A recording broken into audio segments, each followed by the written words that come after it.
দাদা এই যে দেখে নাও, মেশিন হয়ে গেছে, এই যে চলছে, এদের ভাই চালাচ্ছে,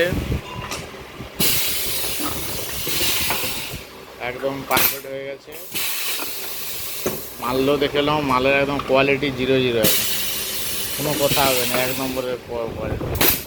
ঠিক আছে, মালের সেন্টার বেস একদম শেষ।